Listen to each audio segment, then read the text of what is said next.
wabarakatuh. Malam ini kita melakukan perkuliahan kembali, kuliah yang ke-9 ya pada gelombang kedua perkuliahan ini. Hari ini kita membahas tingkat inflasi Indonesia. Nanti besok masih inflasi juga. Inflasi untuk yang kita bahas hari ini kita lebih batasi kepada apa yang disebut dengan inflasi konsumen. Inflasi itu pada dasarnya kalau di textbook artinya kenaikan harga barang. Kalau saya sebut barang itu berarti termasuk jasa ya, goods and services secara umum, secara keseluruhan. Kalau di textbook ini ditambahkan secara terus-menerus. Jadi kalau kenaikan cuma sehari nggak disebut inflasi. Tapi dalam fakta perhitungannya sifatnya bulanan aja sudah disebut kenaikan inflasi. Jadi saudara-saudara boleh memakai istilah inflasi, artinya kenaikan harga barang dan jasa secara umum. Boleh ditambahkan secara terus-menerus, maksudnya dalam kurun waktu yang tertentu. Nah, di Indonesia tingkat inflasi ini dihitung oleh BPS pada tiap bulan. Terutama berkaitan dengan inflasi konsumen. Nanti inflasi lain juga ada. Diumumkan oleh BPS pada awal bulan. BPS itu hobinya tanggal 5 ya, tapi kadang tanggal 6 atau 7 kalau di harinya hari libur. Untuk kondisi bulan sebelumnya. Jadi inflasi bulan Mei itu diumumkan oleh BPS pada bulan Juni. Nah, BPS itu menghitung sepanjang bulan itu ya, sebulan dalam bulan Mei itu berdasarkan yang mereka sebut sebagai survei harga konsumen, SHK. Nah, dalam perhitungannya nanti BPS juga melakukan verifikasi tambahan pemeriksaan dengan beberapa survei lain yang relevan. Ada survei pedagang eceran dan seterusnya. Nah, dalam perhitungan setelah dia memperoleh cacah harga itu, harga barang-barang, itu BPS ini menentukan harga dasar, ya, harga tahun dasar. Persis seperti kita berbicara tentang produk domestik bruto, ada tahun dasar menjadi patokan. Pada tahun dasar tersebut, indeksnya diberi nilai 100. Jadi maka waktu-waktu berikutnya diukur berapa dari indeks tersebut. Nah, itu disebut sebagai indeks harga konsumen. Nah, karena pada dasarnya ini keperluannya adalah analisis, secara umum BPS membuat satu harga untuk keseluruhan barang. Jadi IHK itu adalah harga seluruh barang dan jasa. Bisa saudara-saudara bayangkan kan, jutaan barang dianggap hanya memiliki satu harga di rata-rata. Tentu saja ada rata-rata namanya rata-rata tertimbang. Jadi disebut dengan indeks. Misalnya indeksnya 103, jadi harga keseluruhan barang itu disebut 103. Tentu pada tahun dasar harganya 100. Nah, dari indeks harga konsumen itu, IHK, itu si BPS menghitung inflasi bulanan, MTM ya, month to month. Jadi kalau bulan Mei itu dibandingkan dengan bulan April, nah itu namanya berapa naiknya, atau bahkan bisa turun, tidak selalu inflasi ini dalam kurung deflasi sebenarnya, tapi inflasinya minus. Nah, lalu ada juga, ini contoh saja, nanti kita akan lihat di slide berikut, tapi sementara pegang dulu, inflasi bulan Mei 2020 itu artinya IHK bulan Mei dibandingkan dengan IHK bulan April, dibandingkan itu berapa persen naiknya, atau turunnya ya. Nah, kalau turun berarti inflasinya negatif. Lalu ada inflasi tahunan, year on year, YOY ya biasanya. Itu beda dikit, tadi kan Mei 2020 dengan April 2020. Kalau yang YOY Mei 2020 indeks harganya tadi satu harga ya, seandainya itu satu barang aja, misalnya kita hanya memproduksi pisang misalnya, ya kan satu barang, ini kan jutaan barang. Nah, itu Mei 2020 dibandingkan dengan Mei 2019, namanya tahunan. Nah, begitu juga kita suka mendengar analisis dari orang lain yang mengutip BPS, baik itu jurnalis atau ekonom, inflasi tahun 2019 sebesar 2,72%. Nah, makanya pemerintah lalu di APBN mentargetkan sebelum ada pandemi ya, Inflasi di tahun 2020 ditargetkan kurang lebih 3%, nanti plus minus 1, artinya plus minus 1 itu berarti antara 2 sampai 4 berarti kan, karena 3 tengahnya. Nah, IHK atau inflasi tahun 2022 itu cara menghitungnya sederhana. IHK Desember 2019 dibandingkan IHK Desember 2018. Nanti saudara-saudara dapat slide-nya angkanya. Sebetulnya ada jenis inflasi lain, ada inflasi harga perdagangan besar. Jadi ada indeks harga perdagangan besar, ada indeks harga produsen. Dulu kita pernah belajar juga deflator PDB, kan itu juga inflasi sebenarnya. Tapi hari ini kita bicara tentang IHK. Nah, mari kita lihat di slide. Ini kita potongkan dari publikasi BPS. Publikasi tanggal 6 Juni tadi ya, jadi baru nih. Ada salah satu halamannya yang saya potong di publikasi itu. Nah, gambarnya begini. Kalau kita gambar, itu kan yang gambar paling atas itu ada garis merah, ada tulisan 0,07 kan. Itu kan bulan Mei 2020. Nah, itu inflasi bulanan, ya kan. Nah, yang bawah merah itu inflasi tahunan, berarti Mei 2. Di sini nggak ada IHK-nya ya. Sebenarnya di balik angka 0,07 di atas tadi, IHK Mei 2020 dibandingkan IHK April 2020. Nah, sementara yang 2,19 di bawah itu IHK Mei 2020 dibandingkan dengan IHK Mei 2019. Tapi biar saudara-saudara lihat saja itu, yang merah itu kecenderungan inflasi bulanan maupun tahunan selama 2020, yang hijau 2019. Nah, kalau kita mau menganalisis lebih banyak, kita bisa buat 3 atau 4 tahun supaya kita tahu kan di bulan-bulan apa harga itu yang cenderung naik. Dan nah, sejauh ini berarti pandemi justru belum menaikkan harga kan, karena garis merahnya malah lebih rendah dari garis hijaunya. Ini unik ya. Di luar dugaan banyak orang juga dikira inflasi naik pesat. Tapi kita belum tahu untuk bulan Juni, Juli, Agustus nanti. Nah, tadi sudah saya katakan caranya BPS menghitung inflasi itu adalah dengan IHK kan, dengan indeks harga konsumen. Nah, IHK sendiri itu mereka membuatnya memakai tahun dasar. Nah, itu tadi tahun dasar yang sekarang dipakai sejak 1 Januari 2020 ya Mbak Rama ya, ini Mbak Rama yang mengolah, itu adalah tahun dasar 2018.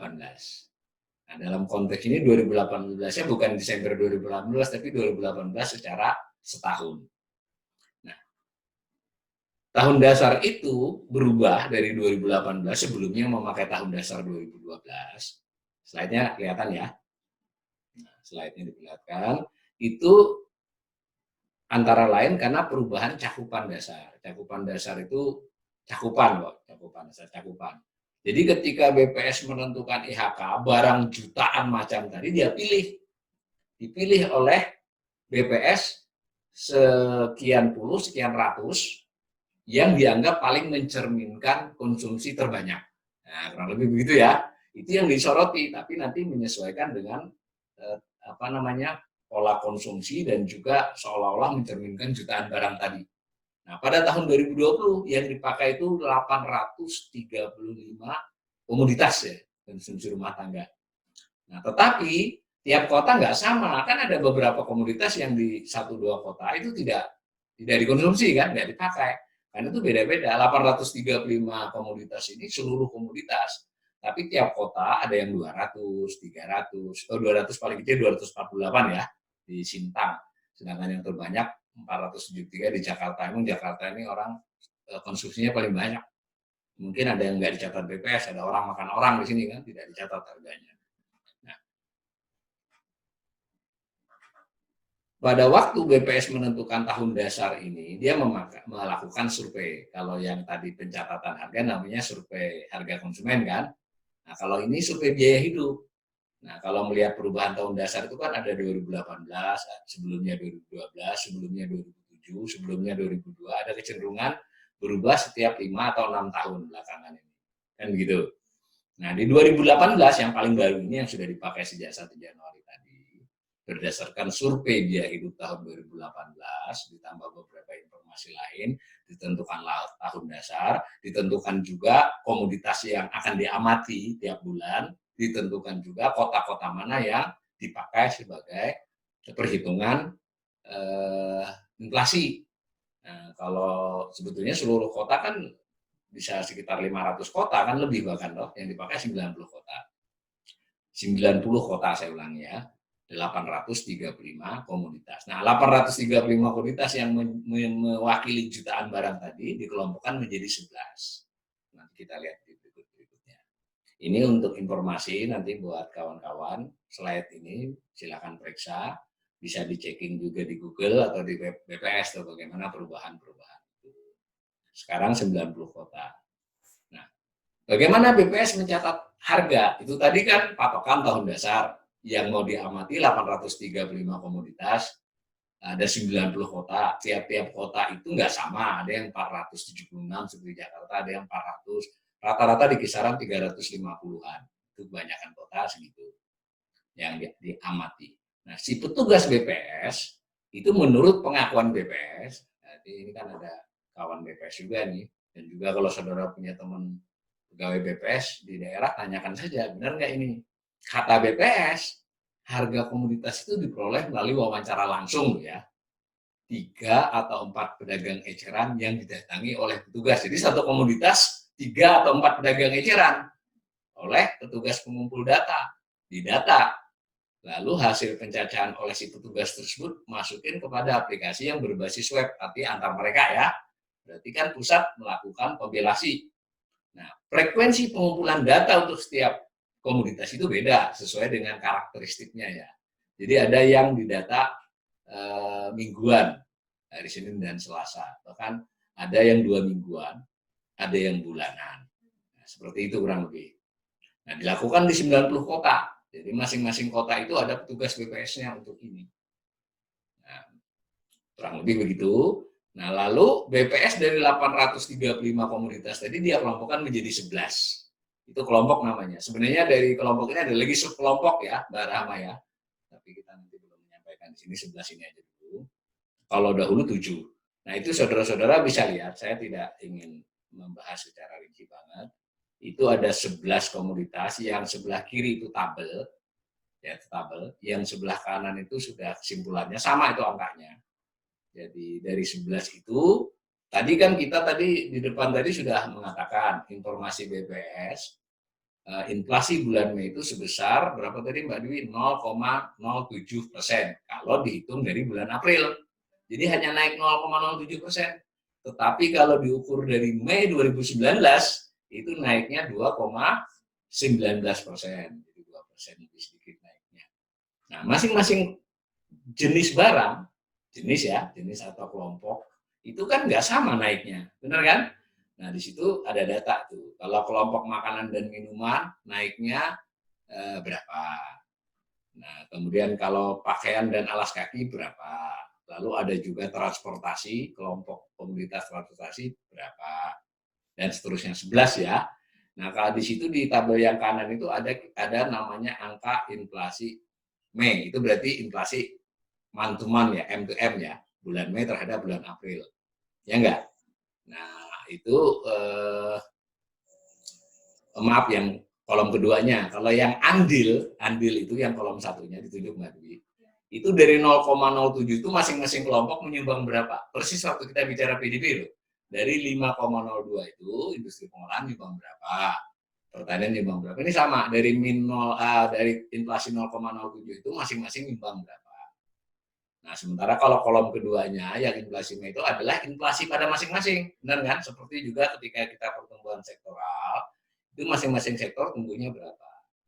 Nah, sedangkan yang kolom ketiga, itu kalau disebut inflasi tahun kalender, itu berarti dari Januari ya, sampai ke Mei. Jadi sudah berapa? Sudah 5 bulan. Nah, itu nanti kan kalau setahun pas 12 bulan kan? Nah, itu inflasinya. Nah, sedangkan yang kolom keempat yang tadi saya sebut year to year tadi kan 2,19 masing-masing komunitas, masing-masing kelompok komunitas berapa. Tentang angkanya silahkan dicek, itu bagian dari PR.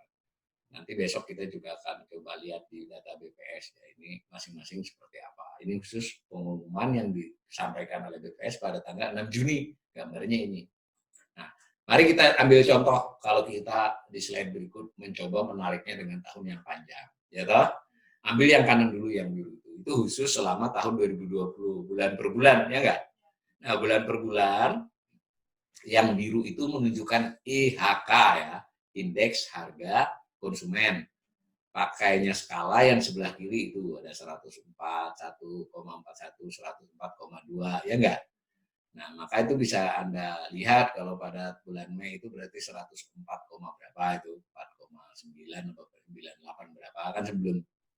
Nah, yang bulan April juga itu IHK. Nah, dari biru Mei paling kanan ke biru April itu naiknya berapa? Ditunjukkan oleh garis di bawah yang oranye 0,07. Kan gitu toh. Nah, yang sebelahnya 0,08 itu berarti garis biru April dibandingkan dengan garis atau batang bulan Maret. Nah, sementara yang abu-abu garis itu tidak ada bandingan IHK-nya karena saya gambar cuma 5 bulan. Karena perbandingan yang paling kanan 2,19 abu-abu ditunjuk ya Mbak. Jadi, itu perbandingannya dengan Mei 2019 digambar nggak ada. Nah, tapi diolahnya dengan cara begitu.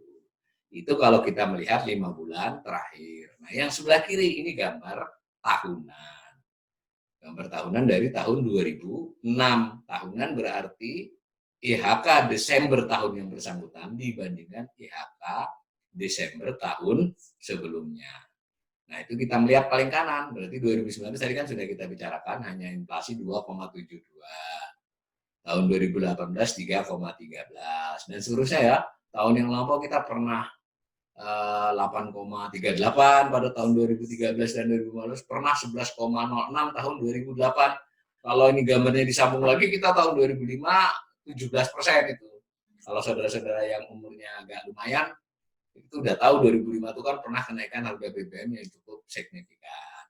Misalnya begitu. Di balik fluktuasi itu ada cerita pasti. Pada waktu itu apa saja, terjadi kejadian apa. Nah, maka dalam pembicaraan publik, dalam pembicaraan jurnalis, ekonomi atau ekonom, kalau menyebut angka inflasi cenderungnya menyebut angka inflasi tahunan yang digambar ini ya. Maka pertanyaannya apa tahun 2020 ini inflasi berapa? Sejauh 5 bulan baru 2,19 gitu loh. Pemerintah sejauh ini di APBN kemarin sempat menduga nanti di kisaran 3%.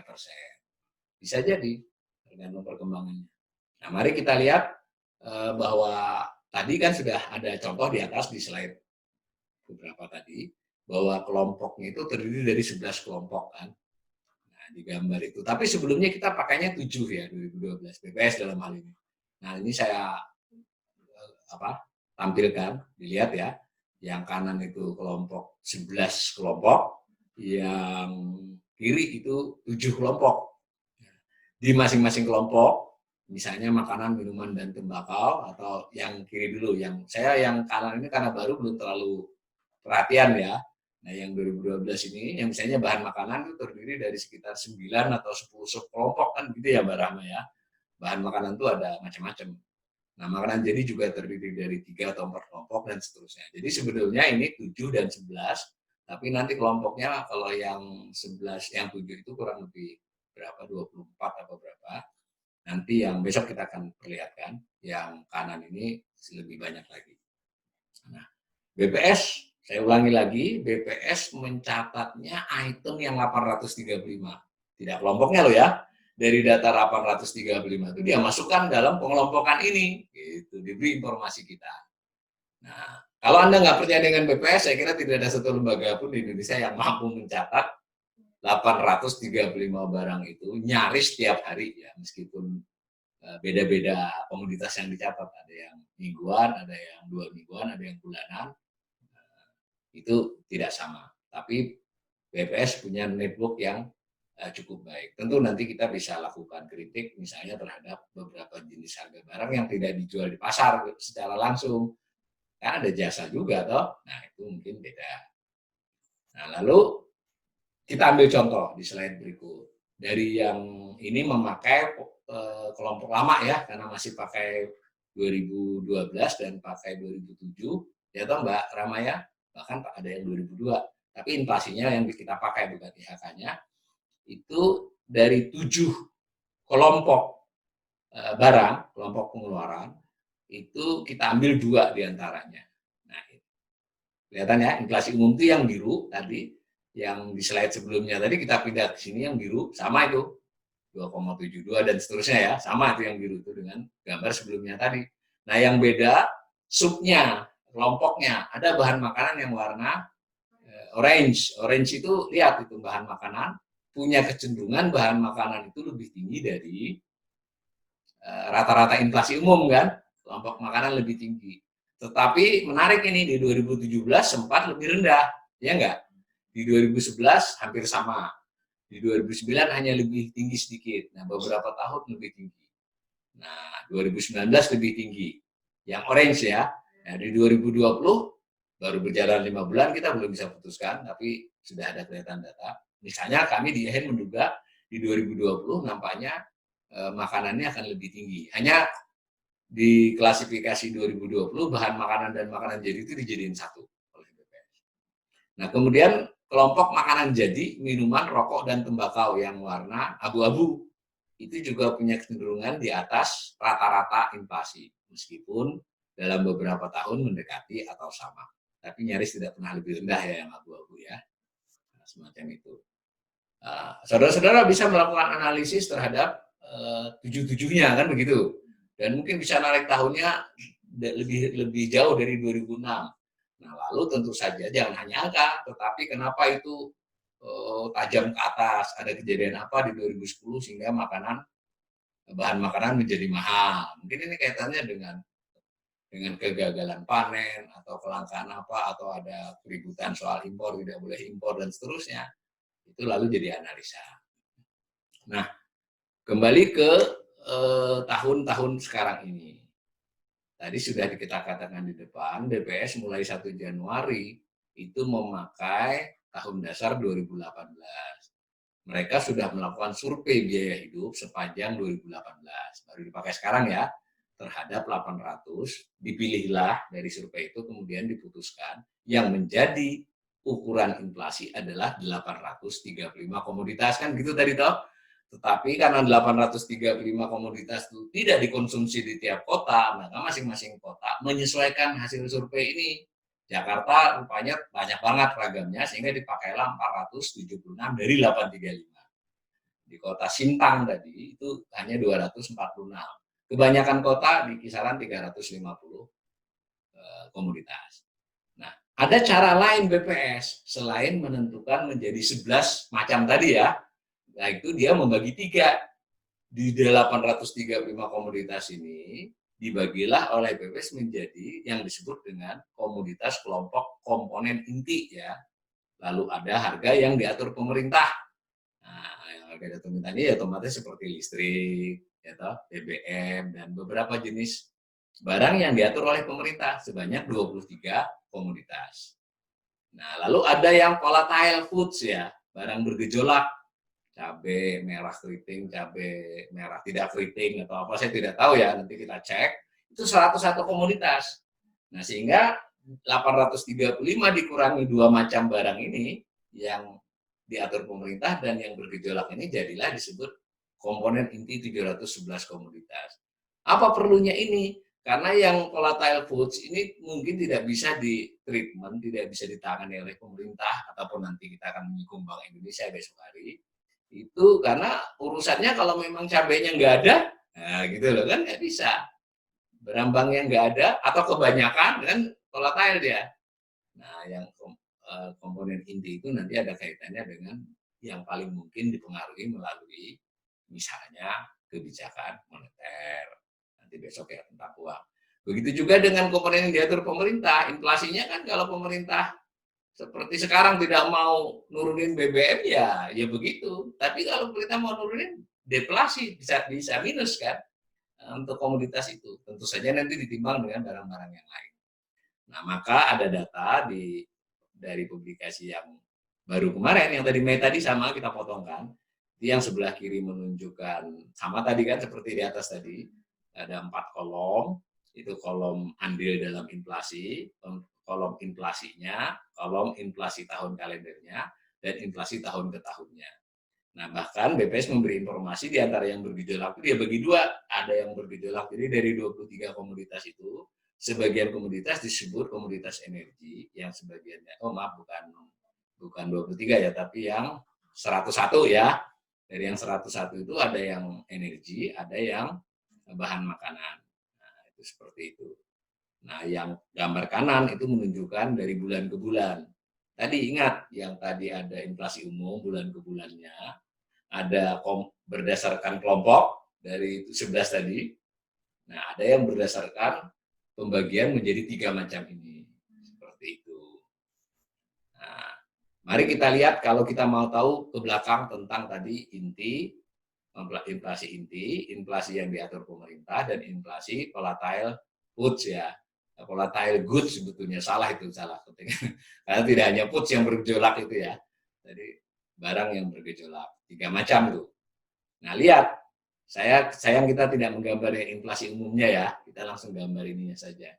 Yang biru itu inflasi inti. Ya, lebih stabil kan. Itu kalau digambar dengan tadi inflasi umum lebih berdekatan, ya enggak? Nah, lebih berdekatan. Tetapi kalau inflasi yang pemerintah yang orange ya tergantung, ada kenaikan BBMK, BBGK atau listrik atau macam-macam. Nah, dari 23 komoditas. Nah, begitu juga dengan barang yang bergejolak. Ini yang paling sering jadi berita di media kan, barang yang bergejolak ini. Itu yang warnanya abu-abu. Ini tahunan ya. Nah, lalu sebagai penutup saya ingin ingatkan, dari uraian ini mungkin banyak yang, ya terutama yang bukan ekonomi, berpikir, perasaan kok barang-barang tuh naiknya besar, kok inflasinya rendah, kan gitu lah. Banyak tuh. Nah, saya ingin ingatkan dari analisis ini, yang dicatat oleh inflasi itu kenaikan harga, bukan harga loh ya. Jadi kalau sudah naik ya naiknya bertambah terus. Jadi kalau sudah 100 naik 2%, itu kan 102. Naik 2% lagi ya 2% dari 102, naik terus. Jadi kalau orang mengeluh harga naik, inflasinya rendah, ya ini kalau dia turun namanya deflasi. Ya, jadi harus hati-hati ya, bukan harga inflasi itu. Karena itu kalau ada pengakuan inflasinya rendah, ya tergantung tahun-tahun sebelumnya dong. Kebetulan untuk tahun ini memang pas rendah, tapi misalnya analisis kita lakukan 2006, inflasi tahun 2006 hanya 6,6%, kan bayangan kita naiknya hanya kurang dari 10% toh. Tapi ya ketika kita cek data, 2005-nya itu 17% kok, berarti kan dia akumulasi. Naik dulu 17, baru naik lagi 6. Yang dihadapi konsumen itu bukan inflasi, tidak ada seorang konsumen itu yang langsung menghadapi angka inflasi, yang dihadapi adalah harga. Nah, itu hati-hati ya. Tuh dulu. Yang kedua, inflasi itu bersifat agregat, jutaan macam barang, kemudian dipilih 835 komoditas, dulu berapa tadi, 600-an ya, 680 kalau sebelumnya. Lalu di setiap kota juga tidak semua barang itu sebagian barang lagi, ya toh? Nah, bisa saja jenis-jenis barang tertentu itu memang kenaikannya tinggi, tetapi terimbangi oleh beberapa barang lain yang kenaikannya rendah atau bahkan turun, kan begitu. Tetap ditimbang, meskipun ada istilah tertimbang sesuai pola konsumsi. Bukan berarti harga handphone tambah harga beras. Beras pasti bobotnya lebih besar dalam membuat rata-rata. Tetapi bagaimanapun tetap dia bersifat rata-rata. Yang kedua yang harus saudara-saudara ingat dari uraian kita ini, inflasi IHK ini kota, tidak mendata desa. Benar nggak? Orang jadi tidak, ini bukan informasi tentang harga di desa, tapi harga di kota. Di desa ada lagi nanti tertentu ya, meskipun tidak sedetail dan tidak seintens yang kota, tapi ada sendiri. Karena itu ada perhitungan nilai tukar petani kemarin kan. Nah, kemudian ada lagi yang perlu kita ingat,